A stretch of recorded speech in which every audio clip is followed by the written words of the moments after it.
নমস্কার। সরকারি চাকরির পরীক্ষায় প্রস্তুতিতে জেনারেল সায়েন্স তো একটা বিশাল অংশ, তাই না? আর তার মধ্যে একটা টপিক আছে যেখান থেকে প্রশ্ন আসবেই। আমি বলছি বৈজ্ঞানিক যন্ত্র আর তাদের ব্যবহার নিয়ে। তো চলুন, আজকে আমরা এই টপিকের সবচেয়ে জরুরি অংশগুলো একদম ছবির মতো করে বুঝে নিই, যাতে পরীক্ষার হলে আর কোনো কনফিউশন না থাকে। দেখুন, একটা কথা কিন্তু মাথায় গেঁথে নিতে হবে। এই টপিকটা থেকে একটা প্রশ্ন পরীক্ষায় আসবেই, এটা প্রায় নিশ্চিত, প্রতি বছরই আসে। তাহলে ভাবুন, প্রস্তুতিটা যদি ঠিকঠাক করে নেওয়া যায় তাহলে এই নম্বরটা কিন্তু পকেটে চলে আসবে। চলুন দেখে নেওয়া যাক কিভাবে এই নম্বরটা আমরা নিজেদের করে নিতে পারি। আচ্ছা, তো প্রথমে আমরা শুরু করছি এমন কিছু যন্ত্র দিয়ে যেগুলো আমাদের চারপাশের আবহাওয়া বা বায়ুমণ্ডল মাপার জন্য ব্যবহার করা হয়। মানে আমাদের চারপাশের দুনিয়াটাকে মাপার যন্ত্র। বেশ ইন্টারেস্টিং, তাই না? চলুন শুরু করা যাক। প্রথমেই আসছে অল্টিমিটার। দেখুন, নামটা শুনলেই কিন্তু কাজটা বোঝা যায়, তাই না? অ্যালটিটিউড মানে উচ্চতা মাপে। এটা সাধারণত প্লেনে ব্যবহার হয়, মানে প্লেনটা মাটি থেকে ঠিক কতটা উঁচুতে উঠছে সেটা জানার জন্য। আচ্ছা, এটা কাজ করে কিভাবে? এর পেছনের সায়েন্সটা কিন্তু একদম সহজ। আমরা যত ওপরে উঠি বাতাসের চাপ তত কমতে থাকে। তো এই চাপের পরিবর্তনটাকেই মেপে অল্টিমিটার বলে দেয় উচ্চতা ঠিক কতটা। এরপর আসছে অ্যানিমোমিটার। এর কাজ হলো বাতাসের স্পিড আর প্রেশার, মানে গতি আর চাপ মাপা। আবহাওয়া দপ্তর বা এয়ারপোর্টে প্রায়ই এটা দেখা যায়, বিশেষ করে ঝড়ের পূর্বাভাস দেওয়ার জন্য। সোজা কথায় বলতে গেলে এটা হলো বাতাস কতটা শক্তিশালী সেটা মাপার যন্ত্র। আচ্ছা, এবার এমন দুটো যন্ত্রের কথা বলবো যে দুটো নিয়ে প্রায়ই কিন্তু আমাদের মধ্যে একটা কনফিউশন তৈরি হয়। একটা হলো ব্যারোমিটার আর অন্যটা ম্যানোমিটার। দেখুন, দুটোই চাপ মাপে, কিন্তু পার্থক্যটা কোথায়? ব্যারোমিটার মাপে শুধু খোলা অ্যাটমসফিয়ারের চাপ, মানে বায়ুমণ্ডলীয় চাপ, যেটা দিয়ে আমরা আবহাওয়ার পূর্বাভাস পাই। আর ম্যানোমিটার কি করে? ওটা কোনো বন্ধ কন্টেইনারের ভেতরে থাকা গ্যাস বা লিকুইডের চাপ মাপে, যেমনটা আমরা ফিজিক্স বা ইঞ্জিনিয়ারিং ল্যাবে দেখে থাকি। ঠিক এই রকমই আরও একটা কনফিউজিং পেয়ার হলো হাইগ্রোমিটার আর হাইগ্রোস্কোপ।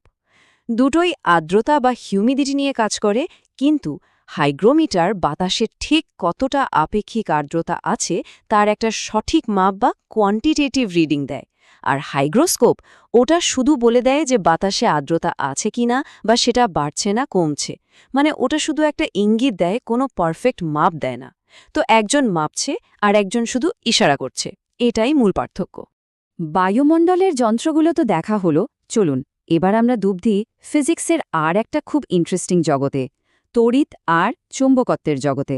এই যে অদৃশ্য শক্তিগুলো, এগুলোকে মাপার জন্য কি কি যন্ত্র আছে, চলুন সেটাই এবার দেখে নেওয়া যাক। ডায়নামো নামটা আমাদের সবার খুব চেনা, তাই না?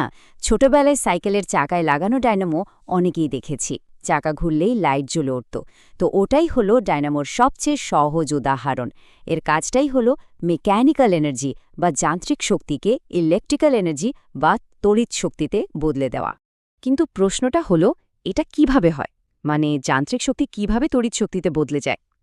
এর পেছনের মূল নীতিটা হলো ফ্যারাডের ইলেকট্রোম্যাগনেটিক ইন্ডাকশন। বিষয়টা খুব জটিল মনে হলেও সহজ করে ভাবলে 3টে স্টেপ আছে। প্রথমে মেকানিক্যাল রোটেশন বা যান্ত্রিক ঘূর্ণন হচ্ছে। এই ঘোরার ফলে ম্যাগনেটিক ফিল্ড বা চৌম্বক ক্ষেত্রে একটা পরিবর্তন আসছে।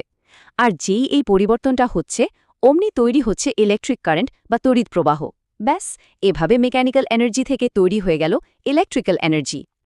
আচ্ছা, পরীক্ষার জন্য এই দুটো যন্ত্র কিন্তু মারাত্মক ইম্পর্ট্যান্ট, অ্যামিটার আর গ্যালভানোমিটার।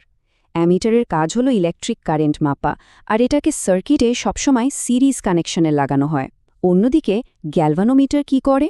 ও খুব সামান্য কারেন্টও ডিটেক্ট করতে পারে, মানে সার্কিটে কারেন্ট আছে কি নেই সেটা বলে দিতে পারে। আসল কথা কি জানেন?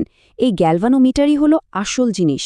এটাকে ব্যবহার করেই অ্যামিটার বা ভোল্টমিটারের মতো যন্ত্র বানানো হয়। এরপর আসি সোনারে। এর পুরো নামটা মনে রাখা খুব জরুরি, সাউন্ড ন্যাভিগেশন অ্যান্ড রেঞ্জিং। নামেই দেখুন সাউন্ড কথাটা আছে, তার মানে এটা শব্দ তরঙ্গ ব্যবহার করে। কোথায়? জলের নিচে। সাবমেরিন বা জাহাজ থেকে শব্দ পাঠিয়ে সেই শব্দ যখন কোনো কিছুতে ধাক্কা খেয়ে ফিরে আসে, মানে প্রতিধ্বনি বা ইকো হয়, সেই সময়টা মেপেই বলে দেওয়া যায় যে জলের নিচে জিনিসটা কোথায় আছে বা সমুদ্র কতটা গভীর। সোনারের মতোই আরেকটা যন্ত্র হল রেডার। এর পুরো নাম রেডিও ডিটেকশন অ্যান্ড রেঞ্জিং। এখানে দেখুন রেডিও কথাটা আছে, তার মানে এটা রেডিও ওয়েভ বা রেডিও তরঙ্গ ব্যবহার করে। কোথায়? আকাশে। প্লেন বা অন্য কোনো উড়ন্ত বস্তুর অবস্থান, দূরত্ব, গতিবেগ সব বলে দেয়। তাহলে দেখুন পার্থক্যটা কত সহজ। সোনার ব্যবহার করে শব্দ তরঙ্গ, জলের নিচে, আর রেডার ব্যবহার করে রেডিও তরঙ্গ, আকাশে। তড়িৎ আর চুম্বকের জগৎ থেকে বেরিয়ে এবার আমরা চলে আসব আমাদের খুব পরিচিত কিছু জিনিস, তাপ, আলো আর শব্দের জগতে। চলুন দেখি এইগুলোকে মাপার জন্য কি কি যন্ত্র ব্যবহার করা হয়। ধরুন আপনাকে সূর্যের তাপমাত্রা মাপতে বলা হলো। সাধারণ থার্মোমিটার নিয়ে তো আর সেখানে যাওয়া সম্ভব না, তাই না? ঠিক এই রকম পরিস্থিতির জন্যই আছে পাইরোমিটার। এটা একটা স্পেশাল থার্মোমিটার যা কোনো বস্তুকে স্পর্শ না করেই অনেক দূর থেকে তার মারাত্মক উচ্চ তাপমাত্রা মেপে ফেলতে পারে। যেমন ধরুন কোনো গলন্ত ধাতুর চুল্লি বা সূর্যের তাপমাত্রা। কিন্তু কিভাবে এটা সম্ভব, স্পর্শ না করে তাপমাত্রা মাপা? এর পেছনের বিজ্ঞানটা হলো থার্মাল রেডিয়েশন বা তাপীয় বিকিরণ। দেখুন প্রত্যেকটা গরম বস্তু থেকেই কিন্তু তাপ রশ্মির মতো বেরিয়ে আসে বা রেডিয়েট করে। পাইরোমিটার ঠিক সেই বিকিরণটাকেই ধরে আর সেটাকে মেপেই বলে দেয় বস্তুটার তাপমাত্রা কত। তাই যেখানে সাধারণ থার্মোমিটার হার মেনে নেয়, সেখানে পাইরোমিটারই হলো হিরো। পেরিস্কোপের কথা বললেই আমাদের সাবমেরিনের কথা মনে পড়ে যায়, তাই না? জলের তলায় থেকে ওপরে কি হচ্ছে সেটা দেখার জন্য এই যন্ত্রটা ব্যবহার করা হয়। মানে কোনো বাধা বা আড়ালের ওপরে কি আছে সেটা দেখার যন্ত্র। আর এটা কাজ করে আলোর খুব সাধারণ একটা নীতির ওপর, আলোর প্রতিফলন বা রিফ্লেকশন। দুটো সমতল আয়না ব্যবহার করেই এই কাজটা করা হয়।